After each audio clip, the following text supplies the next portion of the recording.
Hello प्यारे बच्चों, आपका स्वागत है Adda 24/7 class 11 12 JEE NEET YouTube channel पर। मैं गजेंद्र शर्मा आपका स्वागत करता हूं। तो प्यारे बच्चों, आज जो हम लोग पढ़ने वाले हैं वो पढ़ने वाले हैं हमारा जो चैप्टर नंबर 3 चल रहा है उसके एमसीक्यूज को हम लोग प्रैक्टिस करने वाले हैं। कल पहला पार्ट हम लोगों ने देखा था, कुछ अच्छे सवालों को जाना था, किस प्रकार से सवाल हमसे पूछे जाते हैं और कैसे हमें उनका जवाब देना चाहिए। ये सारी की सारी चीजों को हमने करने की कोशिश की थी कल। उसी प्रकार से आज जो हम लोग देखने वाले हैं वो देखने वाले हैं हमारा जो चैप्टर नंबर 3 है उसका पार्ट 2, यानी कि जो हमारी एमसीक्यू सीरीज चल रही है उसका पार्ट 2 है हमारा जो चैप्टर नंबर 3 है उसका। और इसके अंदर हम लोग देखने वाले हैं एमसीक्यूज और एमसीक्यूज की प्रैक्टिस अच्छे से करने वाले हैं। यह है प्यारे बच्चों मेरे बारे में, मेरा नाम गजेंद्र शर्मा है और आप जैसे प्यारे प्यारे बच्चों को पढ़ाते हुए मोर देन 5 इयर्स का टीचिंग एक्सपीरियंस हो गया है ऑनलाइन और ऑफलाइन के अंदर। प्यारे बच्चों, उसी जो हमारा एक्सपीरियंस है उसी का आपको फायदा उठाना है और चीजों को समझना है, चीजों को सीखने का प्रयास करना है और ज्यादा से ज्यादा बच्चों को 100 में से 100% मार्क्स लेके आने हैं और उसी के साथ सिलेक्शन लेना है आईआईटी जेईई और नीट के अंदर। तो उसके लिए प्रिपेयर करते हुए चलना है। बिल्कुल दिमाग की बत्ती जला लेनी है और दिमाग को शांत करके चीजों को सीखने का प्रयास करना है। और आपके सामने जब प्रश्न आए तो उसको प्यारे बच्चों आपको प्रैक्टिस करनी है और उसके अलावा उनको देखना है कि कौन सा कॉन्सेप्ट इसमें काम कर रहा है और किस प्रकार से हमें इसको हल करना चाहिए। आ गया है पहला प्रश्न आपकी आंखों के सामने। जल्दी से बताइए क्या इसका राइट आंसर होगा। सब लोगों को कमेंट सेक्शन के अंदर कमेंट करना है। तो देखिए, पहले प्रश्न की अगर मैं बात करूं तो पहला प्रश्न है प्यारे बच्चों कि किसी बल्ब से प्रवाहित धारा में 1% का परिवर्तन करने पर उसकी शक्ति में परिवर्तन होगा। क्या पूछा गया है कि सर अगर किसी बल्ब से प्रवाहित धारा 1% का परिवर्तन हम लोग करने पर उसकी जो शक्ति है उसके अंदर क्या परिवर्तन होगा। इसको तो देखते ही प्यारे बच्चों उत्तर आ जाना चाहिए, क्योंकि जो इसके पीछे का जो कॉन्सेप्ट है वो मैं आपको समझाता हूं। देखिए, अगर आपसे कोई सिंपल शक्ति पूछ लेता, क्या पूछ लेता प्यारे बच्चों, शक्ति पूछ लेता, तो शक्ति कैसे निकालते आप। P बराबर क्या हो जाता है, अगर मैं शक्ति की बात करूं तो हमारा हो जाता है I²R।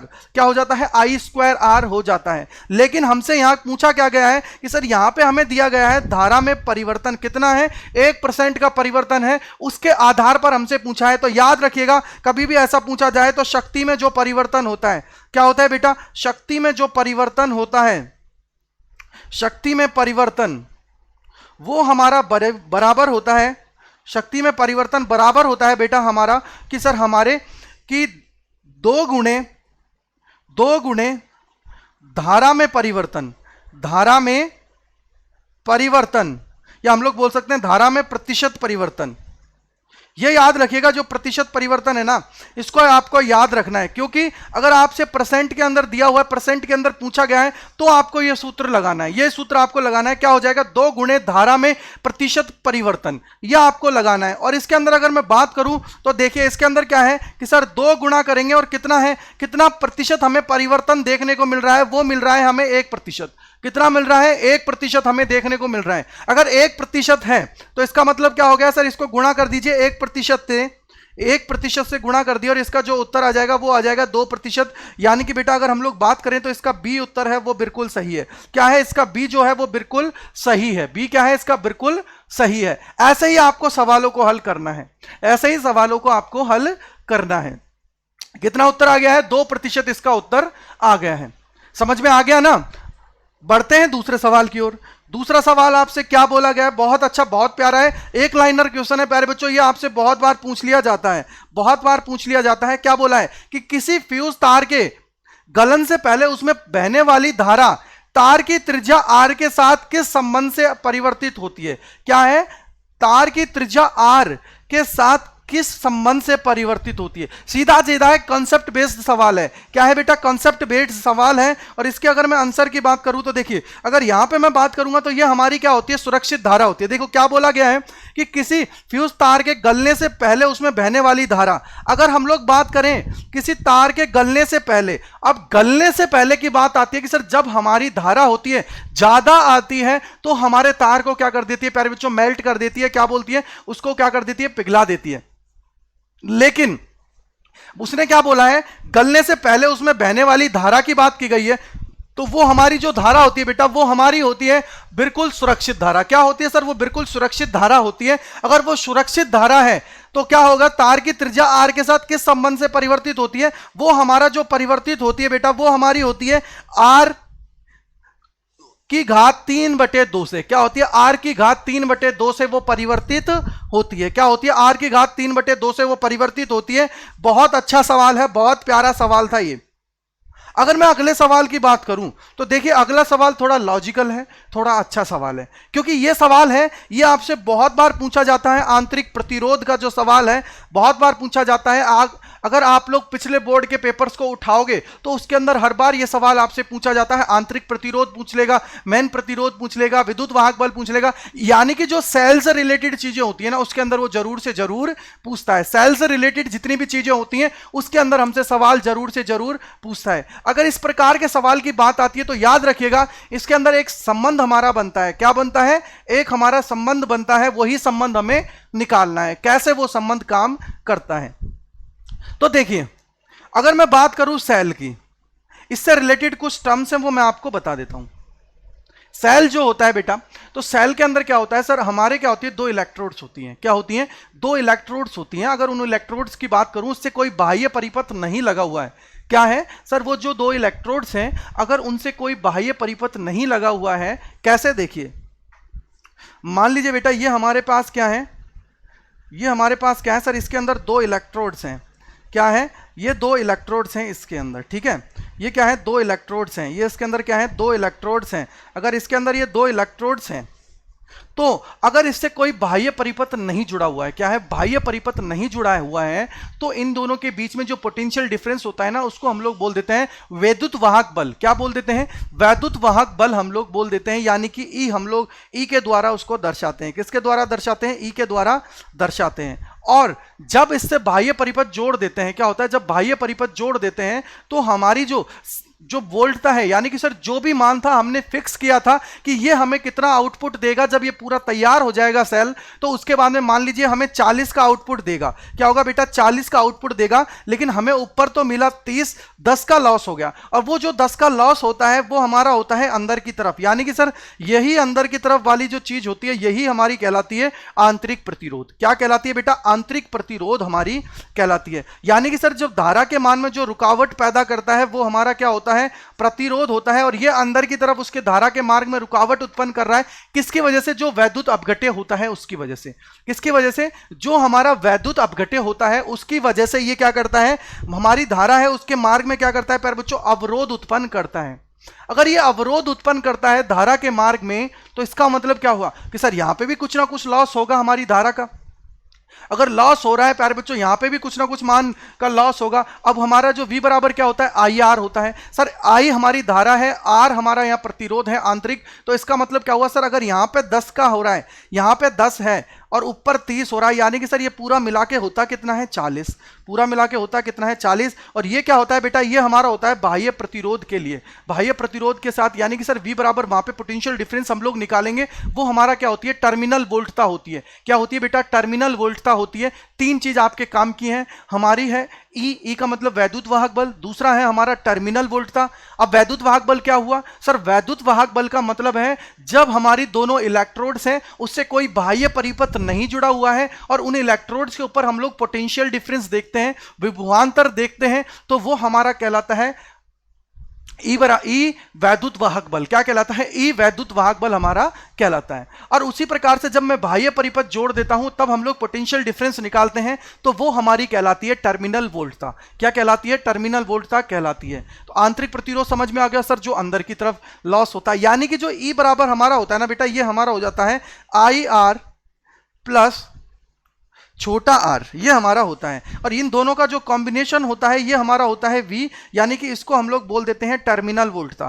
क्या हो जाती है? ये हमारी होती है टर्मिनल वोल्टता। ये आपको इसलिए बता रहा हूं, आगे से अगर आपसे पूछ लिया जाता है तो आपको दिक्कत ना हो। और ये जो R होता है, जो ये R होता है, इस R को हम लोग बोलते हैं बाह्य प्रतिरोध। क्या बोल देते हैं बेटा? इसको हम लोग बोल देते हैं बाह्य प्रतिरोध। क्या बोल देते हैं? बाह्य प्रतिरोध हम लोग बोल देते हैं। क्या बोल देते हैं? बाह्य प्रतिरोध। ये हमारा क्या होता है? बाह्य प्रतिरोध। और ये जो छोटा r होता है ये हमारा होता है आंतरिक प्रतिरोध। क्या होता है? आंतरिक प्रतिरोध हमारा होता है। अगर ये आंतरिक प्रतिरोध है तो इसका मतलब सर हमें पूछा क्या गया है? वो हमसे पूछा गया है ये आंतरिक प्रतिरोध है। ई हमारा क्या होता है? ई हमारा होता है वैद्युत वाहक बल। क्या होता है? वैद्युत वाहक बल। ये वैद्युत वाहक बल होता है जिसको हम लोग ई के द्वारा दर्शा देते हैं। क्या होता है? वैद्युत वाहक बल होता है जिसको ई के द्वारा दर्शा देते हैं। बेटा अगर चीजें समझ में आ रही है तो एक बार लाइक जरूर कीजिएगा, लाइक जरूर करना है, सबको लाइक करना है, क्योंकि ये चीजें कॉन्सेप्चुअल चीजें हैं जो आपके इंपॉर्टेंट है, एग्जाम ओरिएंटेड चीजें हैं, तो लाइक जरूर बनता है, लाइक जरूर कीजिएगा, ये आपको करना है, क्योंकि यही आपका काम है जो आप लोग गुरु दक्षिणा मुझे दोगे आप लाइक करके। क्या होता है? लाइक और शेयर करके, उससे क्या होता है? हमारा मोटिवेशन भी बढ़ता है, जिसके द्वारा क्या है कि हमारा मोटिवेशन बढ़ेगा बेटा तो हम लोग और नई नई क्रिएटिव चीजें करने की कोशिश करेंगे, जिससे क्या है आपको सीधा सीधा बेनिफिट जो होगा उनका वो सीधा आपको बेनिफिट होगा। यानी कि सर देखिए यहां से ई बराबर क्या हो गया, अगर मैं बात करूं तो देखो बेटा ई बराबर हमारा क्या हो गया है, ई बराबर हो गया है आई आर प्लस हो गया है आई आर।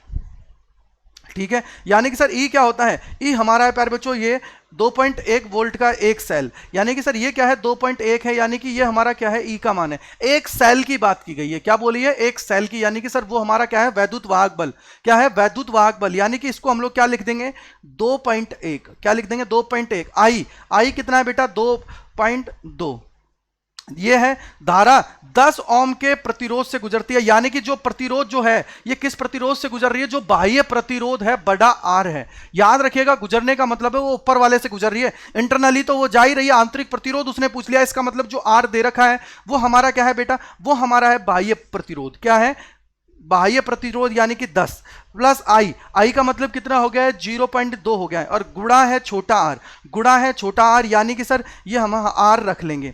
अब यहां से देखिए ये कितना हो जाएगा सर? 0.2 गुणे 10 करेंगे तो ये हमारा हो जाता है 2, और इस 2 को अगर मैं इधर लेके जाता हूं, इस 2 को अगर मैं इधर लेके जाता हूं तो ये कितना हो जाएगा सर? ये हमारा हो जाएगा 0.1। क्या बच जाएगा? 0.2 आर बराबर हो जाएगा 0.1, और आर बराबर कितना हो जाएगा?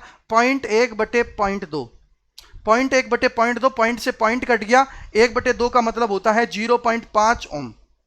क्या होता है? 0.5 ओम, यानी कि सर इसका बी है वो बिल्कुल राइट आंसर है। बी इसका क्या है? बिल्कुल राइट आंसर है। बताइए बेटा समझ में आया या नहीं आया? जल्दी से मुझे बताइए क्या आपको ये समझ में आया या नहीं आया? अगर आ गया है तो फिर मैं बढ़ता हूं अगले सवाल की ओर, फिर हम लोग अगला सवाल जानने की कोशिश करते हैं कैसा सवाल है, कैसा है। देखिए अच्छे से सवाल को करिए, प्रैक्टिस करना है, और उसी के साथ क्या है अच्छे से इसको समझना है, क्योंकि देखिए सवाल बहुत अच्छे बहुत प्यारे हैं। अगर इनको हम लोग आराम से करेंगे, चीज़ों को समझेंगे तो सारी चीज़ें हमारे लिए आसान हो जाएंगी। क्या होंगी बेटा? सारी चीज़ें हमारे लिए आसान हो जाती हैं और उनको आसानी से आप लोग कर पाओगे। ठीक है, ये चीज़ आपको याद रखनी है। अगर मैं आगे बात करूँ, अगले सवाल की बात करूँ तो बहुत अच्छा बहुत प्यारा सवाल है, मज़ा आ जाएगा आपको। आ गया है अगला सवाल, यह है व्हीट स्टोन सेतु से रिलेटेड। क्या है? व्हीट स्टोन सेतु से रिलेटेड सवाल है, बहुत अच्छा बहुत प्यारा सवाल है। देखिए यहां पे दे रखा है व्हीट स्टोन सेतु। अब सबसे पहले देखो व्हीट स्टोन सेतु की अगर मैं बात करता हूं तो इसका जो बैलेंसिंग कंडीशन होती है वो क्या होती है? अगर मैं बात करूं तो वो हमारी होती है P/Q R/S। ये हमारी क्या होती है बेटा? इसकी बैलेंसिंग कंडीशन होती है। ये इसकी क्या होती है? संतुलन की अवस्था होती है। क्या होती है? संतुलन की अवस्था होती है।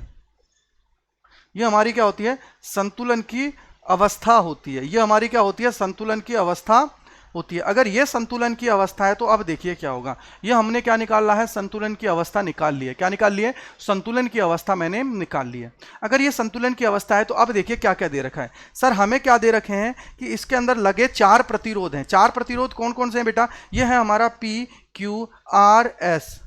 ये 10 ओम 30 ओम 30 ओम 90 ओम के हैं। सेल का वैद्युत वाहक बल कितना दे रखा है? 7 दे रखा है। सेल का वैद्युत वाहक बल कितना दे रखा है? 7 दे रखा है। और आंतरिक प्रतिरोध 5 ओम दे रखा है। यदि गैल्वेनोमीटर का प्रतिरोध 50 ओम है तब सेल द्वारा उत्पन्न धारा क्या होगी? सेल द्वारा उत्पन्न धारा क्या होगी? सेल द्वारा उत्पन्न धारा क्या होगी? यह हमसे पूछा गया है।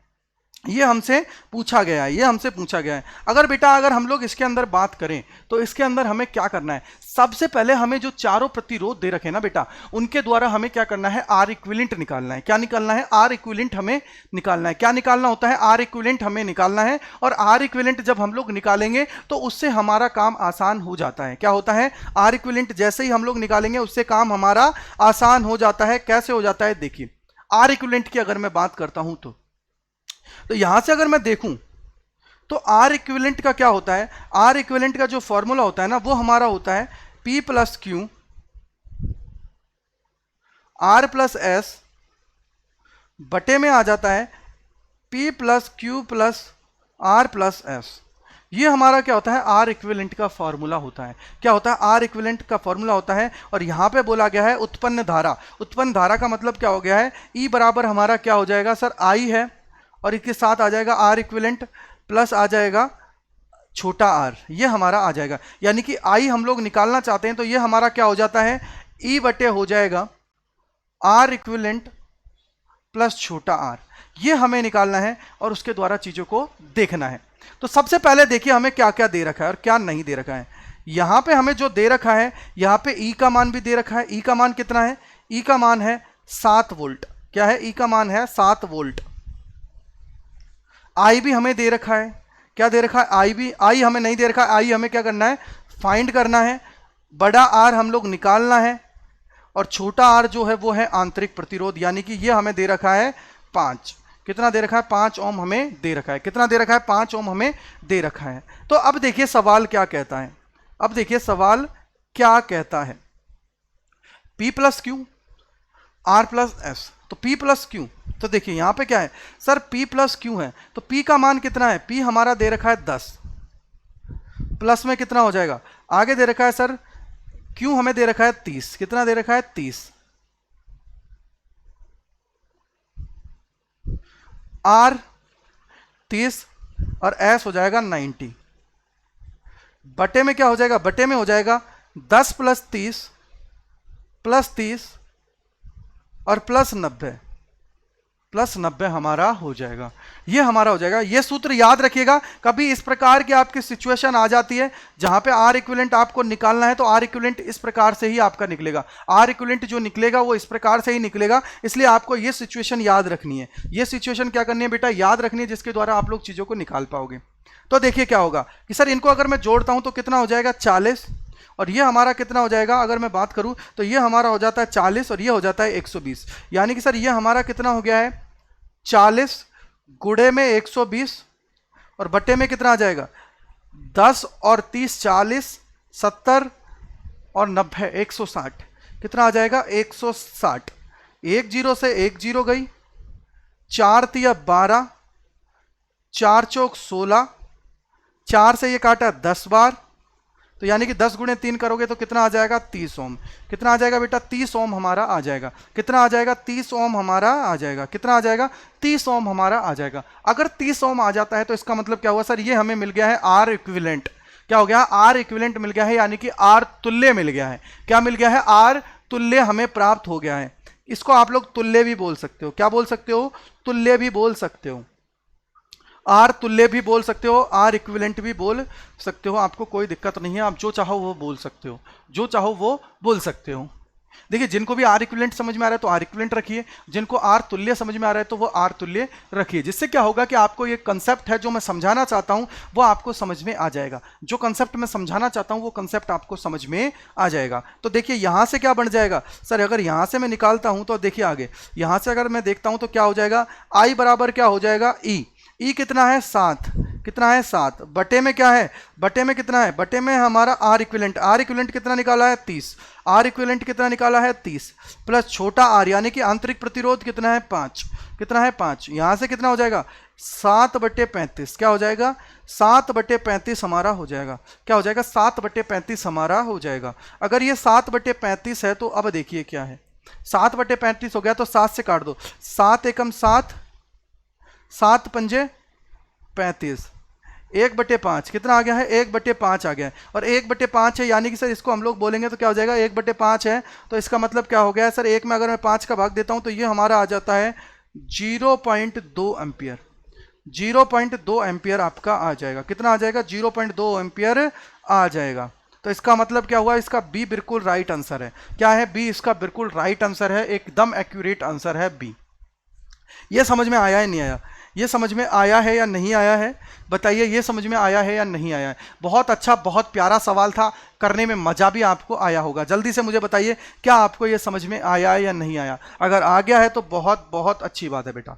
ये देखिए, ये मैंने आपको कंडीशन याद दिलाई थी व्हीट स्टोन के लिए। लेकिन अगर आपको कभी इस प्रकार से कोई सवाल दे दिया जाता है तो आपको अप्रोच ये रखना है। अप्रोच क्या रखना है? इस प्रकार से आपको अप्रोच रखनी है। क्या रखनी है? अप्रोच इस प्रकार से रखनी है। अगर मैं अगले सवाल की बात करूं तो देखिए अगला सवाल क्या आ गया है, ये हमें क्या बोलता है, सर 4 ओम प्रतिरोध के एक तार को खींचकर इसे इसकी मूल लंबाई का 2 गुना कर दिया जाता है। खींचे हुए तार का प्रतिरोध होगा, खींचे हुए तार का प्रतिरोध होगा कितना होगा? जल्दी से देखिए, जल्दी से मुझे बताइए कितना होगा। कोशिश करो बेटा, कोशिश सबको करनी है, कोशिश सबको करनी है। तो कोशिश करके बताइए कितना आंसर है, कितना आंसर है, जल्दी से बताइए कोशिश करके कि कितना आंसर है इसका, कितना आंसर होगा, जल्दी से मुझे बताइए सवाल का क्या आंसर होगा। और पूछा गया है कि खींचे हुए तार का प्रतिरोध होगा, खींचे हुए तार का प्रतिरोध होगा, वो आपसे पूछा गया है कितना हमारा होना चाहिए, कितना प्रतिरोध इसका होना चाहिए, वो हमसे पूछा गया है। वो हमसे क्या किया गया है, पूछा गया है। तो बताइए क्या इसका राइट आंसर होगा? क्या इसका आंसर 2 ओम होगा, क्या इसका 4 ओम होगा, क्या इसका 8 ओम होगा, या इसका 16 ओम होगा? देखिए बेटा, अगर इस प्रकार का कभी भी सवाल आपसे पूछ लिया जाता है, कभी भी इस प्रकार का सवाल पूछ लिया जाता है, तो आपको याद रखना है क्या है, खींचे हुए तार का प्रतिरोध, यानी कि सर इसको हम लोग बोल सकते हैं आर डैश। क्या बोल सकते हैं? R dash. और यहाँ पे क्या है, 4 ओम प्रतिरोधक के एक तार को खींचकर इसे इसकी मूल लंबाई का 2 गुना कर दिया जाता है। क्या कर दिया जाता है? 2 गुना। तो यहाँ पे आपको लिखना है N square R, N square R, यानी कि सर ये कितना गुना हो रहा है। एन का मतलब है कितना गुना ये हो रहा है, 2 हो रहा है, 3 हो रहा है, 4 हो रहा है। एन आपको वही लेना है, कितना गुना हो रहा है। ये मैं आपको वो तरीके बता रहा हूं बेटा, जो तरीके आईआईटी जेईई के अंदर, नीट के अंदर जो बच्चे तैयार करते हैं, उनको सवाल करते समय ये तरीका पता होना चाहिए। इसलिए मैं ये तरीके आपको बताता हूं, क्योंकि ये जिसके द्वारा आप लोग भी आसानी से अपने जो सपने हैं उनको जी पाओ और चीज़ों को समझ पाओ और उनके लिए आगे बढ़ पाओ। ये चीज़ आपको याद रखनी है और चीज़ों को हल करते हुए चलना है। तो देखिए आर डैश बराबर क्या हो जाएगा, एन स्क्वायर आर। क्या हो जाएगा? N square R. तो यहां से क्या हो जाएगा सर, एन स्क्वायर यानी कि दुगना है। क्या है? दुगना। तो ये हो जाएगा 2 का वर्ग गुणे हो जाएगा 4। कितना हो जाएगा सर? 4 हो जाएगा, ये 2 का वर्ग 4 होता है, और ये भी हो जाएगा 4, यानी कि सर ये कितना हो जाएगा? 16 ओम। क्या हो जाएगा? 16 ओम, यानी कि डी इसका बिल्कुल राइट आंसर है। क्या है? डी इसका बिल्कुल राइट आंसर है। क्या है? डी इसका बिल्कुल राइट आंसर है। डी इसका क्या है? बिल्कुल राइट आंसर होगा। डी इसका बिल्कुल राइट आंसर है। अगर आपको समझ में आ गया है तो आगे बढ़ता हूं, अगले सवाल की ओर बढ़ते हैं। अगला सवाल आ गया, बहुत अच्छा, बहुत प्यारा है। इसके द्वारा आप लोग जो आपके घरों के अंदर यूनिट्स आती हैं उनको आप लोग निकाल पाओगे कि कितनी आपके घर के अंदर चीजें हैं जिनके लिए आपको हल करना पड़ेगा। क्योंकि इसके द्वारा क्या है, आप लोग यूनिट्स भी कैलकुलेट कर सकते हो, कितना आपके घर में यूनिट्स आ रही हैं, कैसे आ रही हैं। वही सवाल मैंने एक लिया है, बहुत अच्छा, बहुत प्यारा सवाल है। इसके लिए क्या करना पड़ेगा, आपको कुछ टर्म्स एंड कंडीशन पता होना चाहिए और सवालों को हल करते हुए आसानी हो जाएगी। क्या होगी? हल करते हुए आसानी हो जाएगी। ये चीज़ें आपको पता होनी चाहिए। देखिए ढंग से क्वेश्चन को पढ़ना है। पहले क्वेश्चन क्या कहता है कि एक वृहद भवन में 40 वोल्ट के 15 बल्ब, 100 वाट के 5 बल्ब, 80 वाट के 5 पंखे, 1 किलोवाट का एक हीटर, बिजली की मेंस की वोल्टता 220 वोल्ट है। भवन के मुख्य फ्यूज की न्यूनतम क्षमता क्या होगी? सीधा सीधा बोला है, बताइए आई कितना होगा। सीधा सीधा बोला है, बताइए आई कितना होगा। क्षमता का मतलब, मुख्य फ्यूज का मतलब क्या है, आई का मान हमसे पूछा गया है। क्या पूछा गया? फ्यूज की न्यूनतम क्षमता, यानी कि आई हमसे पूछा गया है। क्या पूछा गया है बेटा? आई हमसे पूछा गया है, सिर्फ और सिर्फ आई हमसे पूछा गया है। क्या पूछा गया है? आई हमसे पूछा गया है। आई आपको निकालना है। तो देखिए क्या बोला है, एक वृहद भवन में 40 वॉट के 15, यानी कि सर 40 वॉट के 15 है, तो इसका मतलब क्या हो गया, अगर इनको मैं गुणा करता हूं कितना हो जाएगा, 40 गुणा 15 करना पड़ेगा। उसी प्रकार से क्या है, 100 वॉट के 5, तो यानी कि सर 100 गुणे 5 करना पड़ेगा। 80 वॉट के 5 पंखे, तो 80 गुणा 5 करना पड़ेगा। और 1 किलोवाट का एक हीटर, यानी कि 1000 गुणा 1 करना पड़ेगा। ये क्यों कर रहा हूं, ये मैं क्यों कर रहा हूं, क्योंकि बेटा ये मैं इसलिए कर रहा हूं जिससे मुझे टोटल पावर मिल जाए। टोटल पावर मिल जाएगी, इसके लिए कितनी पावर है। पावर क्यों मैंने बोला, क्योंकि देखिए इसके अंदर एक टर्म दी गई है, वो क्या है सर, ये है वॉट। क्या है? वॉट। और वॉट जो होता है ये हमारी होती है पावर की यूनिट। क्या होती है? जो हमारी पावर होती है, शक्ति जो होती है, क्या होती है, शक्ति जो होती है, ये शक्ति की इकाई होती है। क्या होती है? शक्ति की इकाई होती है। क्या होती है, शक्ति की इकाई होती है वॉट, इसलिए मैं निकाल रहा हूं टोटल पावर कितनी होगी, टोटल पावर कितनी होगी, इसलिए मैं ये निकाल रहा हूं। क्या निकाल रहा हूं कि सर टोटल पावर कितनी होगी। तो देखिए अगर मैं इसके अंदर बात करता हूं तो क्या हो जाएगा सर, एक बृहद भवन में 40 वॉट के 15 बल्ब हैं, तो यानी कि अगर मेरे को पी निकालना है तो पी कैसे निकलेगा, पी हमारा निकलेगा सर 40 गुणा 15 कर लो, प्लस क्या है 100 गुणे 5 कर लो, प्लस 80 गुणे 5 कर लो, प्लस 1000 गुणे 1 कर लो। ये हमारी क्या हो जाएगी, ये हमारी हो जाएगी कुल शक्ति। क्या हो जाएगी, ये हमारी हो जाएगी कुल शक्ति, यानी कि ये P आ गया है, ये हमारा क्या आ जाएगा, P आ जाएगा। कैसे आएगा देखिए, P बराबर क्या हो जाएगा सर, P बराबर हो जाएगा 40 गुणा 15 करोगे तो 15 चौक 60 यानी कि 600, कितना हो जाएगा 600, प्लस 100 गुणे 5 यानी कि 500, यानी कि 500, 8 80 गुणा 5 यानी कि 8 पंजे 40, 1 0 और यानी कि 400, कितना हो जाएगा 400, प्लस 1000 गुणे 1 यानी कि सर 1000, जोड़िए कितना हो जाएगा सर 600 और 500 1100 और 400 1500 और 1000 यानी कि सर ये हो जाएगा 2500, कितना हो जाएगा 2500, और इसकी इकाई जो हो जाएगी वो हो जाएगी वॉट। क्या हो जाएगी वॉट, यानी कि सर हमें जो पावर की रिक्वायरमेंट है वो कितनी है 2500 वॉट है, कितनी है 2500 वॉट है। ये तो हमारी हो गई पावर, ये हमारी क्या हो गई है पावर। बिजली के मेन वोल्टता से सप्लाई कितनी है 220 वोल्ट, यानी कि सर ये हो गया है V का मान, और हमसे पूछा है I, तो हमें वो कॉम्बिनेशन लगाना पड़ेगा जिसके द्वारा हमारी P भी आ जाए, V भी आ जाए और I भी आ जाए, V भी आ जाए I भी आ जाए, ये हमें इसके अंदर लगाना है जिसके द्वारा हमें मान प्राप्त हो जाए। तो देखिए इस प्रकार का जब भी सवाल आपके सामने आ जाता है तो आपको याद रखना है जो बेसिक जो है इसका वो होता है P बराबर होता है VI। क्या होता है, P बराबर होता है VI, याद रखिएगा। अगर ये भी दिमाग में नहीं आता है तो आपके जो भी आता है उसको सिर्फ V के रूप में बदलना पड़ेगा, आपको क्या करना पड़ेगा, वो V के रूप में बदलना पड़ेगा, क्योंकि देखिए हर बार आपका अलग अलग आता है। जैसे मान लीजिए मैं बोल देता कि सर मेरा होता है यहां पे R दे रखा होता तो मैं क्या लिख देता, I स्क्वायर R करके हल कर लेता, क्योंकि R मेरे को यहां से, I मेरे को यहां से मिल जाता। अब मान लीजिए कभी मुझे सर V दे रखा है, R दे रखा है, तो कैसे, R मुझे चाहिए, V का मान दे रखा है, तो फिर हम लोग क्या कर लेते सर, इसकी जगह क्या लिख लेते V स्क्वायर बटे R, क्या लिख देते V स्क्वायर बटे R, क्या लिख देते सर P है, यहाँ पे क्या हो जाता V स्क्वायर बटे R हमारा हो जाता। ये भी हमारा पावर के साथ सूत्र है, लेकिन हमें चाहिए क्या, हमें चाहिए I और जिसके साथ V आ रहा हो, क्या हो रहा, I चाहिए, V आ रहा हो और P हमारा हो, क्या है P बराबर क्या हो जाए VI हमारा हो जाए। ऐसा कोई कॉम्बिनेशन हमें निकालना था, और अगर ऐसा कॉम्बिनेशन निकालना था तो ये हमारा क्या हो जाएगा, ये हो जाएगा बेटा हमारा क्या हो जाएगा, जल्दी से मुझे बताइए सर, ये हो जाएगा P बराबर VI तो है ही है, यानी कि अगर मुझे I का मान चाहिए, अगर मुझे I का मान चाहिए तो क्या हो जाएगा, ये हो जाएगा P बटे V, क्या हो जाएगा P बटे V हो जाएगा, यानी कि ये कितना है 2500 है, बटे में कितना आएगा 220, कितना आएगा 220, 1 0 से 1 0 गई, तो ये देखिए कितना हो जाएगा सर, ये हो जाएगा हमारा 22 से मैं अगर 10 बार गुणा करता हूं तो कितना आएगा 220, एक बार और गुणा कर लेता हूं तो कितना आ जाएगा सर 22 और जुड़ जाएगा, यानी कि सर 242 हमारा आ जाएगा 11 बार में, कितना आ जाएगा सर 11 बार में 242 आ जाएगा। 8 बच जाएगा, पॉइंट लगाओ, क्या लगाएगा 8 बच जाएगा, पॉइंट लगाया तो 80 हो गया, तो ये हमारा क्या हो जाएगा 22 3 66, कितना हो जाएगा 22 3 66 हो जाएगा।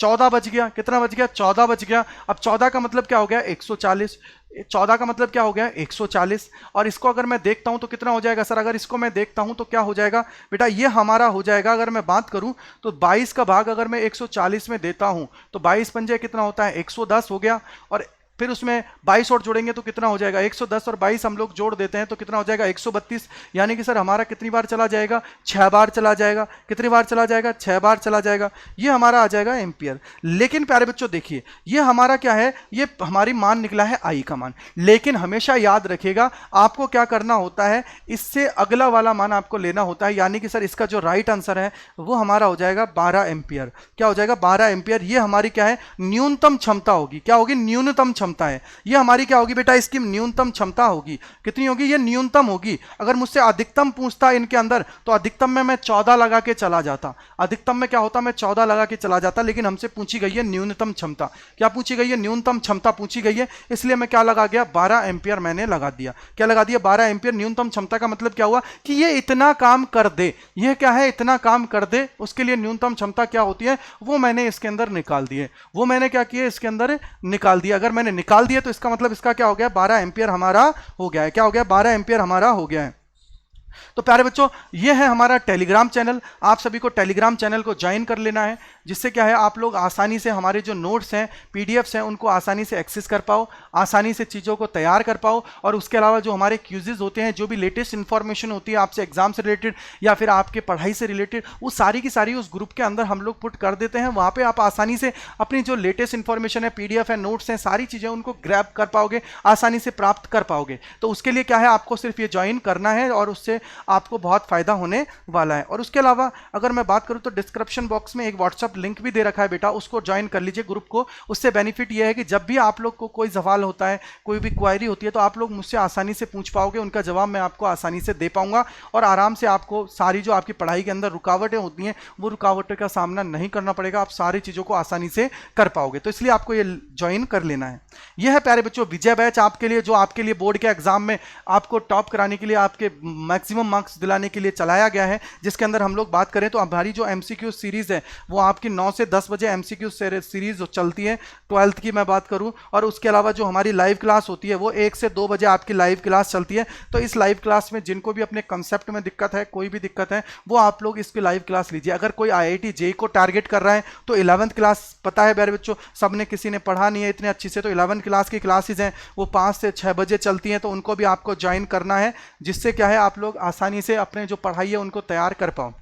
उसके अलावा साइंस, कॉमर्स, आर्ट्स सारे सब्जेक्ट्स की जो आपकी क्लासेज हैं वो यहाँ पे चलती है। जैसे मैथ्स की मैं बात करूँ तो 4 बजे होती है, इंग्लिश शाम को 7 बजे होती है, और अगर मैं बात करूँ इकोनॉमिक्स सुबह 11 बजे, हिंदी 12 बजे, अकाउंट्स और बिजनेस स्टडीज हैं 2 बजे और 3 बजे आपकी क्लासेज होती हैं। और उसके अलावा हिस्ट्री, ज्योग्राफी, पॉलिटिकल साइंस शाम को 5 बजे आपकी होती है। इसलिए आपको सारी क्लासेस को लेना है, जिस भी स्ट्रीम के आप हों, साइंस के हों, आर्ट्स के हों, कॉमर्स के हों, सबको ये लेनी है और चीज़ें करनी है। और ये जो सवाल कराएं इनको तैयार कर लेना है, जिससे क्या है आपको बहुत अच्छे से चीज़ें समझ में आ जाएं। ठीक है, तो प्यारे बच्चों आप सभी का बहुत बहुत धन्यवाद। Adda 24/7 class 11, 12 JEE NEET YouTube channel से जुड़े रहने के लिए आप सभी का बहुत बहुत धन्यवाद। उम्मीद करूंगा आप लोग घर के अंदर रहें, स्वस्थ रहें, अच्छे रहें, अपने माता पिता की सेवा करें और अपनी जो पढ़ाई है उसको अच्छे से करें। उसके अलावा अगर आपको मेरा पढ़ाया हुआ समझ में आया है तो इसको वीडियो को लाइक कीजिएगा, कमेंट करना है और उसके अलावा शेयर करना है और चैनल को सब्सक्राइब करना है अगर आपको चीज़ें सारी अच्छे से समझ में आ गई हैं तो।